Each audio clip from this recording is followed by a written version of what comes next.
Welcome welcome welcome cook with নাসিমাতে সবাইকে আবারও একবার ওয়েলকাম। প্রতিদিনের মতো আজকেরও চলে এলাম দারুণ মজাদার একটি রেসিপি নিয়ে আপনাদের সামনে। আজকের করে দেখাবো ঠান্ডা ঠান্ডা সাবুদানা ডেজার্ট বা সাবুদানার শরবত রেসিপি। এই গরমে ঠান্ডা ঠান্ডা বানিয়ে নিতে পারেন সাবুদানার এই রেসিপিটি।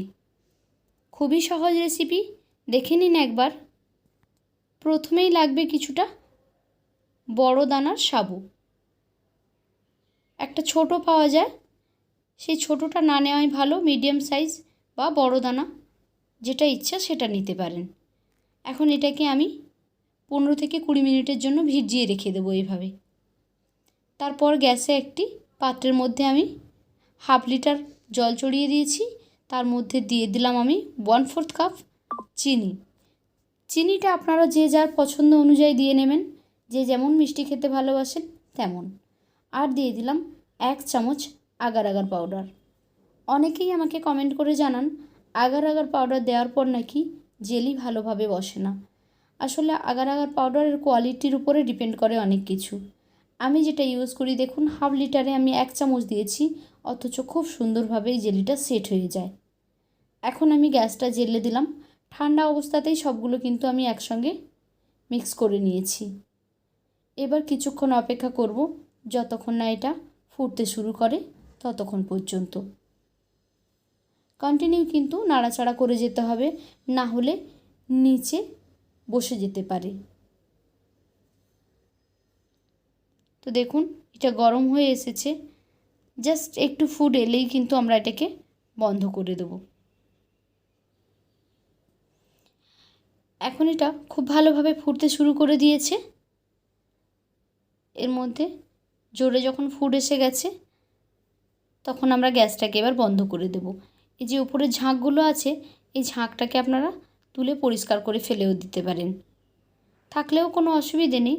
তবে ঝাঁকটা পরিষ্কার করে দিলে জেলিটার মধ্যে খুব সুন্দর স্মুথ একটা টেক্সচার পাওয়া যাবে। এখন গ্যাসটা আমি বন্ধ করে দিচ্ছি। তারপর আমি এখানে নিয়ে নিয়েছি কয়েকটা কাঁচের গ্লাস। এখন যে জেলিটা আমরা রেডি করলাম সেই লিকুইডটাকেই আমি এখানে গ্লাসের মধ্যে ট্রান্সফার করে দিচ্ছি।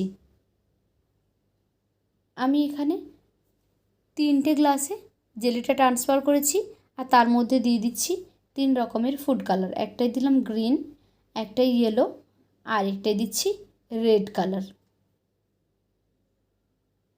এখন চামচ দিয়ে এই সবগুলোকে মিক্স করে দিচ্ছি।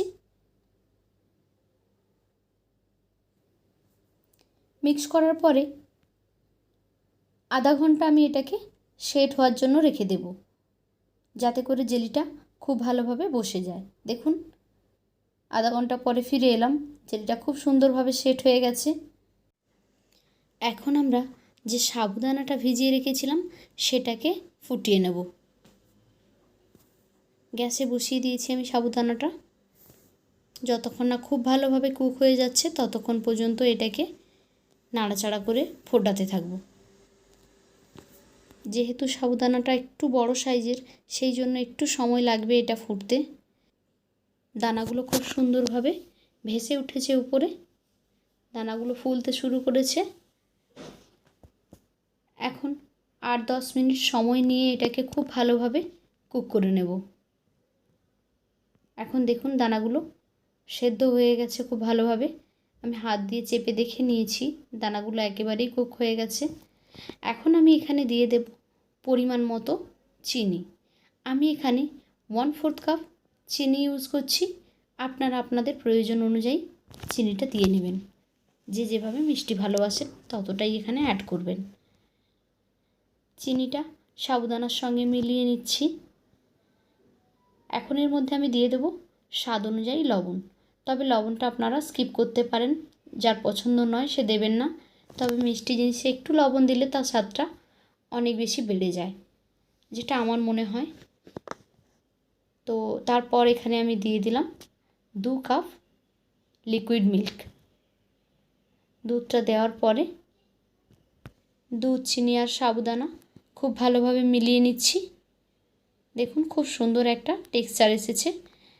এটা খুব বেশি ঘন নয় আর একেবারে পাতলাও নয়। এখন এটাকে আমি ঠান্ডা করার জন্য ফ্রিজে রেখে দিচ্ছি, তারপর ঠান্ডা ঠান্ডা সার্ভ করব। এখন যে গ্লাসে জেলিগুলো আমরা সেট করেছিলাম সেই জেলির উপরে সাবুদানা মিল্কটা দিয়ে দিচ্ছি।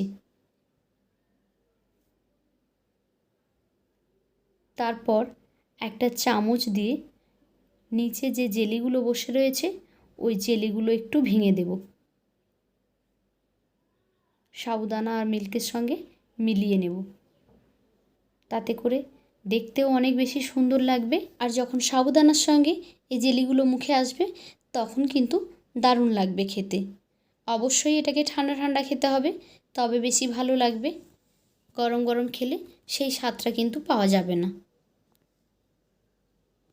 দেখুন ডেজার্টটা কত সুন্দর লাগছে দেখতে, ভীষণই কালারফুল, ভীষণ সুন্দর লাগছে দেখতে, আর খেতেও অনেক বেশি সুস্বাদু। তাই আপনারা একবার অবশ্যই এটি চেষ্টা করবেন বাড়িতে বানিয়ে নেওয়ার। তো কেমন লাগলো আজকের আমার এই রেসিপি? যদি ভালো লেগে থাকে লাইক, কমেন্ট অ্যান্ড শেয়ার করবেন। আর এমনই সহজ সরল রেসিপি পেতে আমার চ্যানেলটিকে সাবস্ক্রাইব করে বেল আইকনে ক্লিক করে নোটিফিকেশান অন করে দেবেন। তাহলে যখনই আমি কোনো নতুন ভিডিও আপলোড করব সেই ভিডিও নোটিফিকেশান পৌঁছে যাবে সবার আগেই আপনাদের ফোনে। তো আজকের মতো এই পর্যন্ত, ফিরে আসবো আগামীকাল নতুন আরও একটি ভিডিও নিয়ে। ততক্ষণ সবাই ভালো থাকুন, টাটা।